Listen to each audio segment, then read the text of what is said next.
All right, we're in business now. What's up, everybody? Welcome to the weekly drive.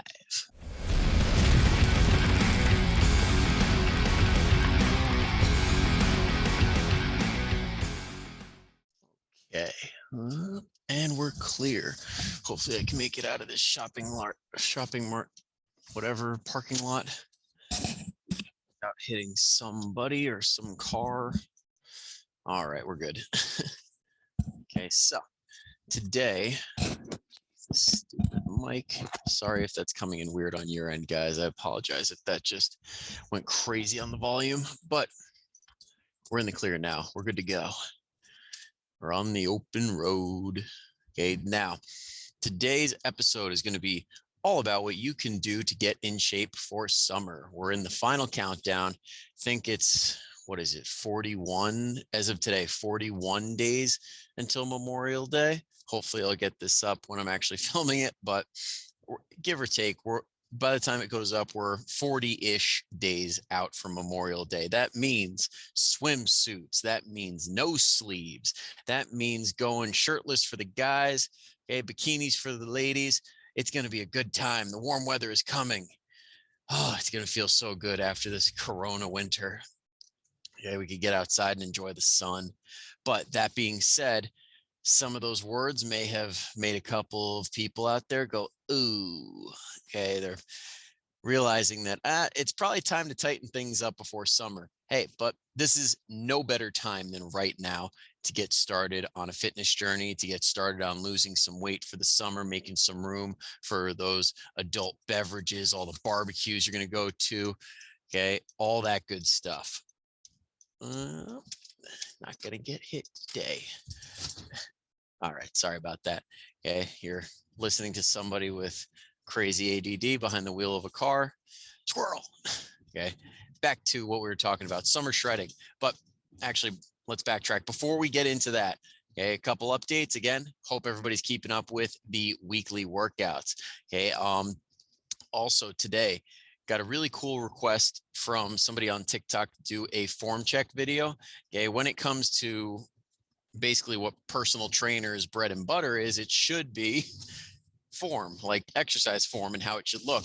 So if anybody here is listening and wants to know if they are doing their correct form on any given exercise, feel free to do a video, put it on TikTok, tag me in it. Or if you're not cool with everybody checking out your form, that's fine. Yeah, you can email it to me at coachfitz1@gmail.com. I'll put that in the description. Okay, that way you can email it to me and we'll check it out. Okay, so definitely take advantage of that. Also, just going forward, anybody who's listening on this podcast, it's going to be an ongoing offer. Anybody who is a listener, because I appreciate you so damn much, okay, anytime you want, okay, you could email me and take advantage of 1 free month of online coaching. Okay, that is valued at about $200, okay, at the given moment. Okay, so feel free to take advantage of that deal. Get a month in. Okay, what better time than now? It's almost summertime. Might as well check your boxes and make sure that you're doing everything right, okay, before you jump right in. We'll get off to a good start and keep it rolling. But so just let me know if you're interested. Also through email. Now, I think that's it for updates. I mean, it's only been 1 week. Yeah. Oh, no, I take that back. This is 2 weeks because last week I tried doing this podcast and the audio was absolute dog shit.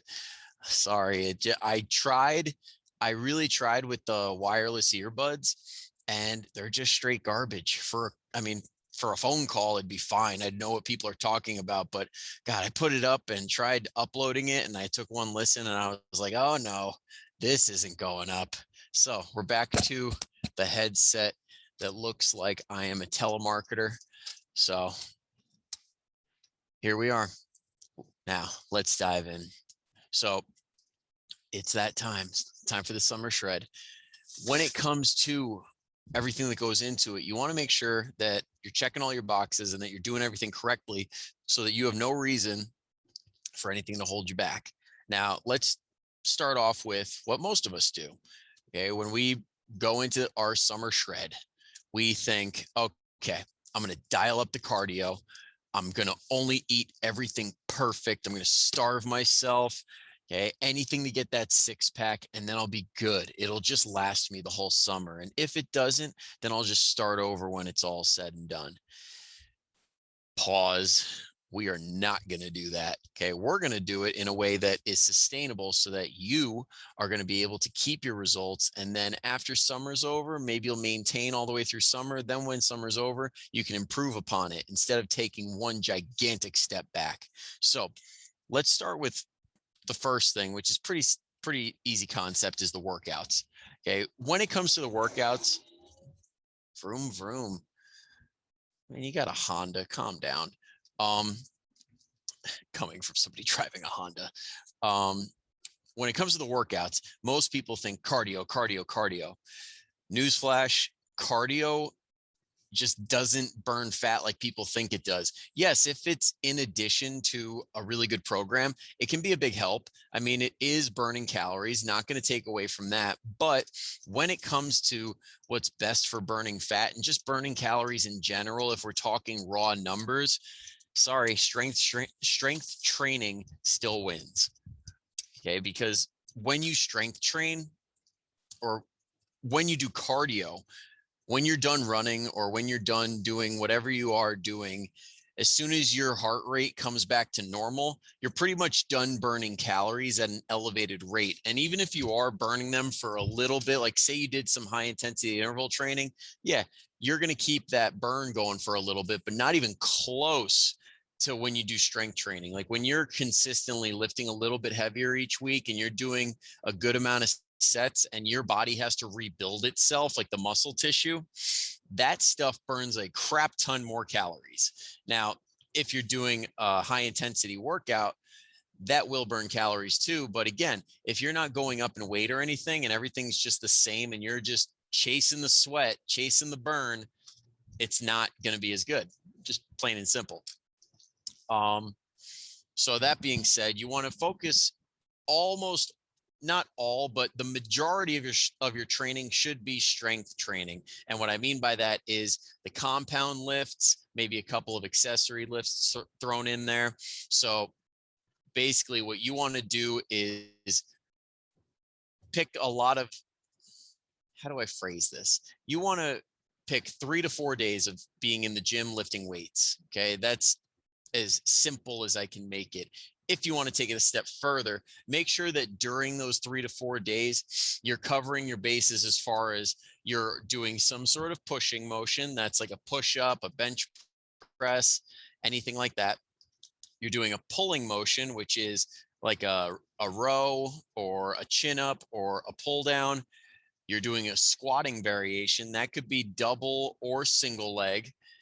A hinging variation, that is any form of the deadlift, Romanian deadlift, anything in that category. That also can be with one leg or two legs, some sort of heavy carry or core exercise that challenges your core. That could be a plank, that could be a farmer's carry, something in that realm. And then anything that would be considered, we'll call it rotary stability. Now, carries fall under that category, but I like using them as an anti-extension exercise because it's kind of hard. The whole focus is not to fold over, but it does have a rotary component because you are in motion. Okay, sorry if I geeked out and everybody's eyes glazed over, I apologize. But basically a rotary stability component, like a bird dog, a dead bug, anything that's like I almost think of them as like coordination exercises, pretty much just making sure that your body's in sync, and it's really going to challenge your shoulders and your hips and everything in between. So that stuff, as long as you're doing a push, pull, squat, hinge, carry, and rotary stability, we have checked all the boxes. Now you could do that all in one workout. You could spread them out, up to you. Now, there's a bunch of different ways to do it, and that's probably for a different podcast. So I'll just leave it at that. If you guys have more questions and really want to talk shop, again, email me. Let's dive into the nutrition before I get too carried away on the workouts. Okay, so the workout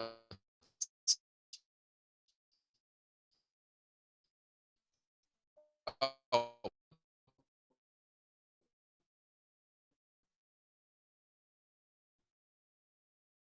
I take that back. We got to go over.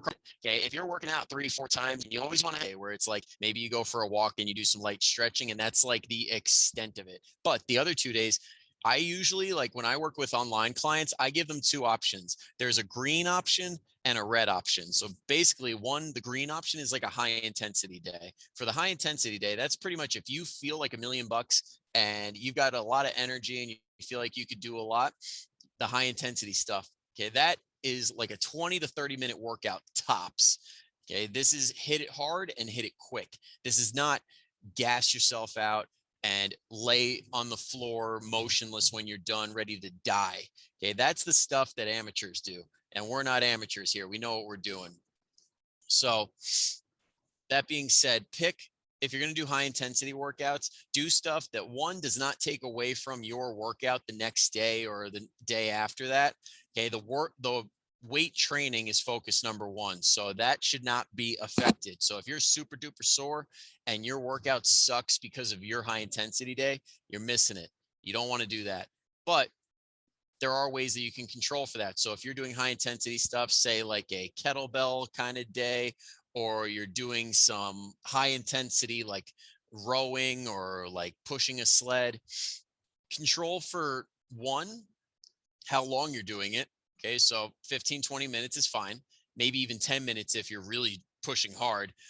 And 2, how much weight you're using. So if you're using a kettlebell and your shoulders just from holding it the whole time are gassed and your bench press sucks the next day, go lighter. So that's one way to do it. Or if you're pushing a sled and your legs are trashed for the entire week, you went too heavy.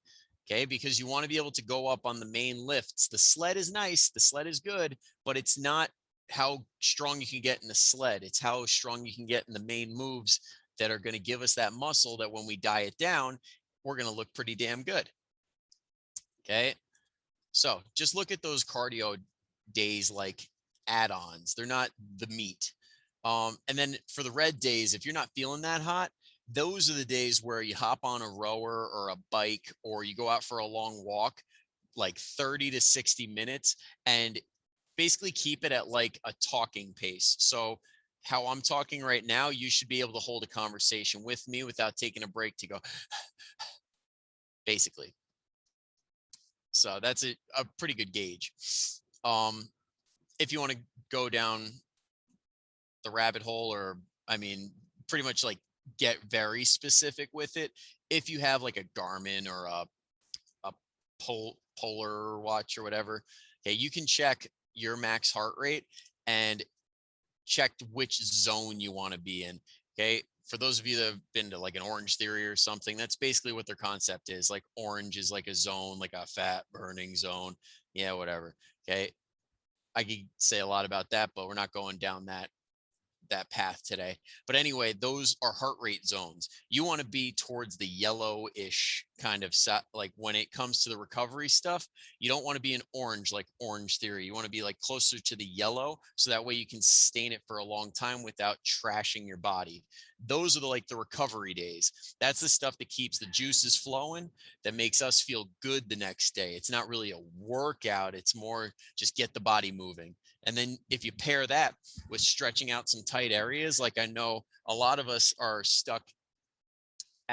we're stuck behind a desk and hips get tight. The upper back is kind of stuck like this.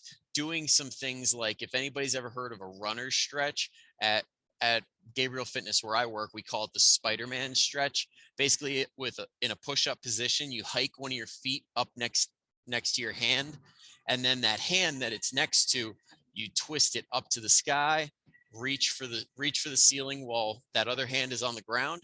And then when you come down to the ground with that hand, you're trying to touch like your elbow down.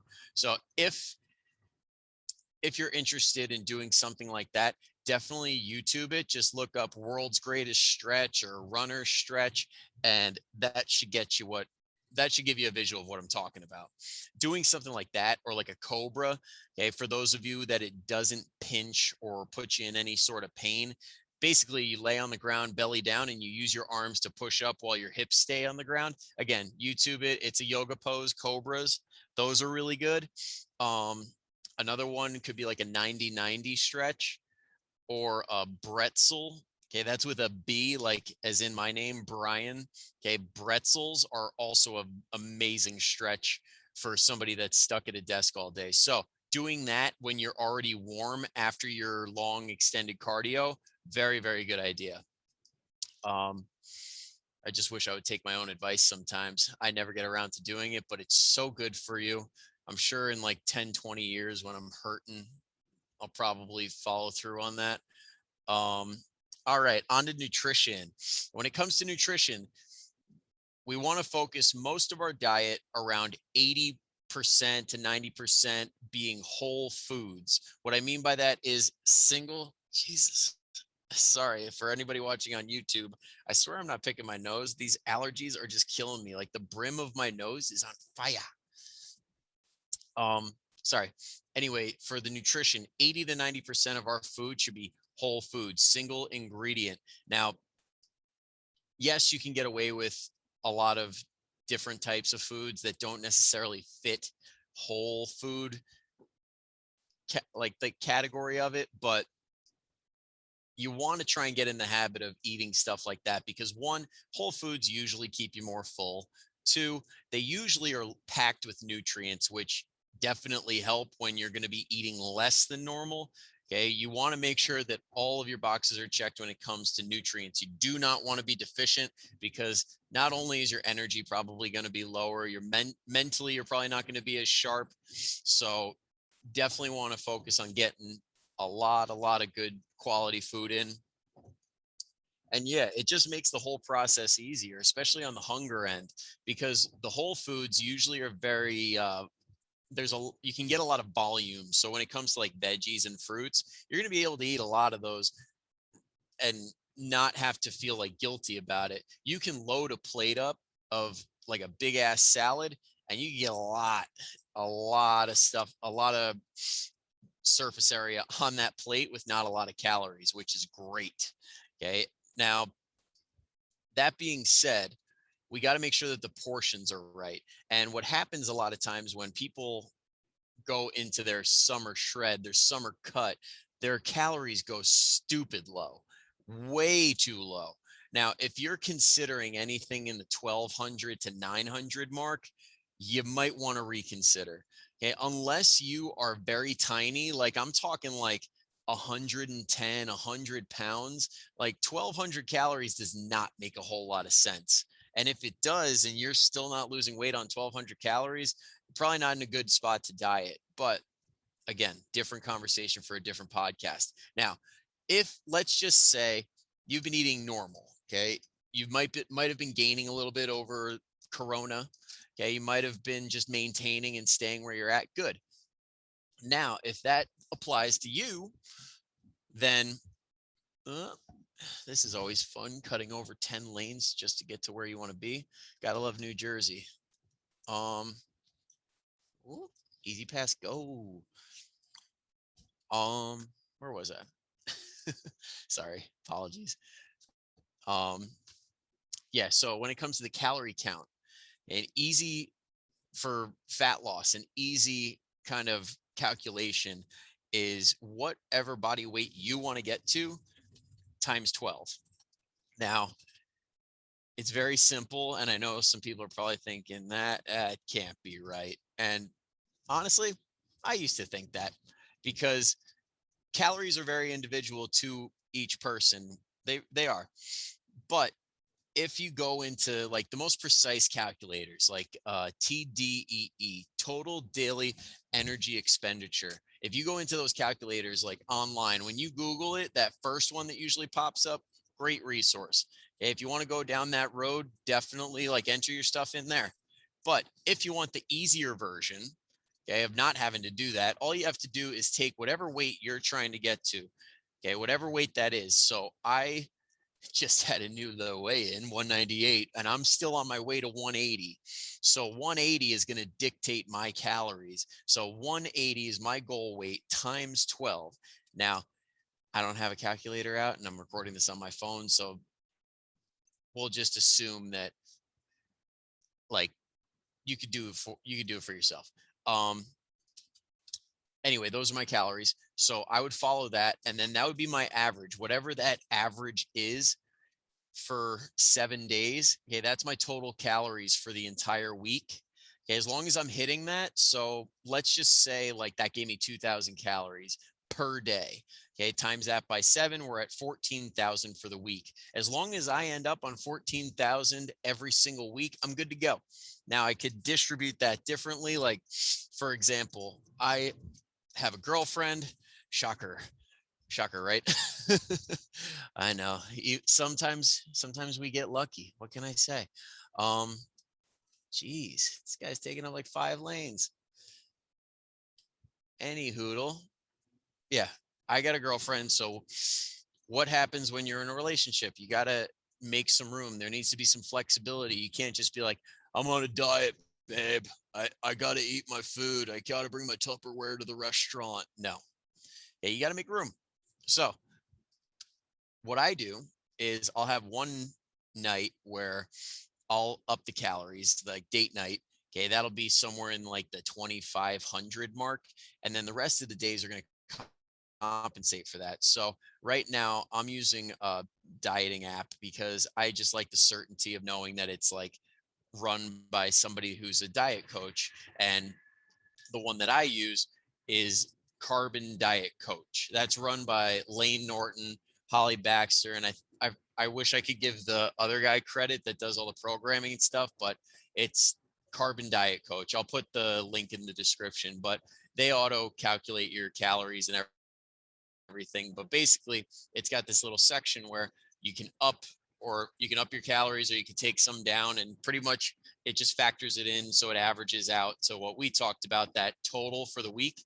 Basically that it does it for you. So I'll do like 2,500 calories on the night that is date night, then I'll do 1,900 calories for the rest of the week, and that's been working pretty well. You can do that however you want. Okay, figure it out. As long as that weekly average is, or as long as that weekly total of calories is right, you're good to go. Yeah. And once you got the calories figured out, I hope you guys can hear me. It's a little loud. Once the calories are figured out, then we want to focus on protein. Now, when it comes to protein, you want to take that number that you multiplied by 12. So my number was 180. Okay, that's going to be the grams of protein that I'm going to consume. Because if we're talking technical terms, we want our protein to be roughly about what our lean body mass is. Now, our lean body mass is, if we were to cut all the fat off our bodies and stand on a scale, that's what our lean body mass is. So whatever that is in grams, so if I'm 180 in pounds, that's 180 in grams. Now, if you're listening in Europe, because I saw I had one listener in Germany, so this one's for you, buddy. If you're in kilos, just take whatever you are in kilos and multiply it by 2.2. That's going to get you into what your pounds are. So if you want to know how much you weigh in American pounds, there you go. Whatever your kilos are times 2.2. And then whatever that number is, that's what you multiply by 12. Now, that number with 12 is assuming that you're getting your workouts in, you're getting quality nutrition, you're getting quality sleep. Now, if that's not you, then we might have to multiply it by 10 or 11. Okay. If you're really not active and you're just starting up, maybe you can only manage, oh boy, what a douche. Go figure. It's a Beamer. Sorry to any Beamer drivers. So say you're just starting your fitness journey. You can only really get 1 day of weights in, maybe, and a couple walks here and there. That's fine. Just multiply it by 10. And then if you're somewhere in between there, multiply it by 11. Okay. And that's what the calories should be. Okay. Sorry, I was on protein, but now I'm back to calories. So if you're sedentary, if you don't have a lot going on, goal weight times 10. So for me, if I'm 180 times 10, that'd give me, what the heck would that be? 1,800 calories. Or on the upper end, it would be times 12. Now, regardless of what your calorie count ends up being, your protein stays the same. Okay, protein should stay consistent. That is something that you should not be cycling. Like, oh, I'll just eat high protein today, low protein tomorrow. That's not how that works. Okay, your body does not have a storage mechanism for protein. Like if you eat too much carbs, guess what? That's going to go into your muscles, into your liver as glycogen, and then whatever's left, boom, goes to fat. If you consume fat, okay, if you overconsume fat, it's going to go into fat. Okay. But protein doesn't work like that. Protein, there's always some sort of use for it. Your body will find a way to use it. So you always want to keep a steady stream coming in. So yeah, if you're 180, if I'm 180, whatever your goal weight is that you're going to, okay. So I'm 198 right now, want to get to 180, I will still eat those 180 grams of protein. Sorry, that was really repetitive. Yeah, so there's nutrition. Next is sleep. When it comes to sleep, you got to get the gold standard. You got to get 7 to 9 hours, because if you don't, it just makes things so much harder. Okay. This is coming from somebody that I did my first bodybuilding show, or no, second bodybuilding show, when I was working, like it was probably up there in like 50, 60 hours a week. And I would come home, want to still go on Xbox Live and hang out with my friends and play video games, or I'd still want to stay up late with the girlfriend. I'd still want to like make it all work. And it just didn't happen. Okay. So I'd end up getting like 4, 5, maybe 6 hours a night of good sleep. Let me tell you, dieting past a certain point on low sleep is a guarantee to become a zombie. Okay. I am pretty confident I was about to get fired at one point. And just in general was not happy with my performance at work. Not to mention the girlfriend at the time was not happy, because boyfriends do, or zombies do not make good boyfriends. So if you don't want any of that, if you don't want to piss off your significant other and your boss and feel like shit, get your sleep. And on top of that, if you get good sleep, it makes it much easier to make good choices nutritionally. Because when we don't get enough sleep, that decision making center in our brain is, what's the word, inhibited. I try to sound smart and it just never happens. But basically, it just doesn't work the way it should. Okay. And we end up hungrier. We end up having a much higher chance of having a case of the fuckets, where we're like, screw it, I don't even care anymore. McDonald's, here I come. We don't want that. Okay. That'll take you off your plan. It'll get you in a place where you're never losing weight and you get frustrated. We don't want that. So get your sleep. And last but not least, the most overrated thing when it comes to fat loss in general, but especially when you're trying to shred for summer, supplements. I'm just going to start this one right here by saying, if you see a fat burner and you are considering it, don't. If you have a fat burner and you haven't opened it up or anything, please return it. If you have a fat burner and you've only had like a pill or two and you got it from Vitamin Shop or GNC, I know they'll take it back. So go ahead and give that shit right back, because they're useless. Okay. All they are glorified stimulant pills, which, when you're not getting enough sleep, yes, that can help, but you're better off just getting caffeine like out of coffee or something, because these other stimulants, one, they're not regulated by the FDA. So the dosage in those can be really, really high or really, really low. It could be enough to send you to the hospital. It could be enough where you feel nothing and you're getting no added benefit for all this extra money. So do yourself a favor. Don't get any fat burners. Anything that did work in the past is now illegal. One of the best fat burners of all time, ephedrine, was actually effective. Like they actually had stuff that showed, yeah, burn fat. But guess what? A couple guys, or I can't just say it was the guys that did it, but a fair amount of people abused it and then ended up in the hospital having, like, I think it was, they were having heart attacks or heart failure, something in that category, because it is a stimulant. Okay. It messes with your heart. So that being said, don't put stimulants in your body that are not regulated by the FDA, because you just don't know. Coming from the guy that does energy drink reviews. I'm just putting out good information. Just do as I say, not as I do. But no, I've been victim of, not victim. That sounds terrible. I've wasted a lot of money on fat burners that did nothing. And I've done 2 bodybuilding preps. One, taking every supplement that was recommended by every bro known to man. And I've done one supplement free. Guess which one I look better? The supplement free one.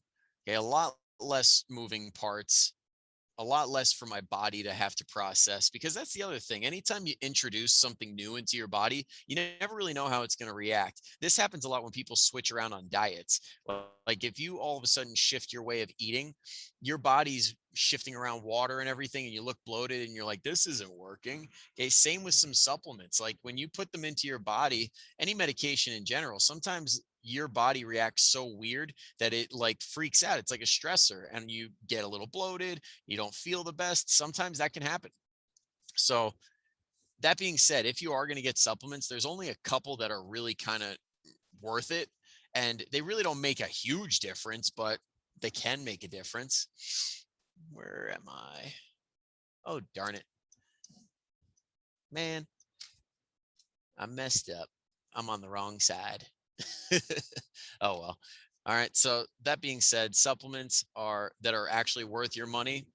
Okay. We got creatine, monohydrate. Okay, don't waste your money on the other stuff. It's pretty much all the same. It's just a matter of the more broken down and bioavailable ones are a little bit more pricey, but they get you the same thing. So that's basically all you're paying for. Um, Vitamin D3, if you're not getting a whole lot of sunlight, definitely worth it.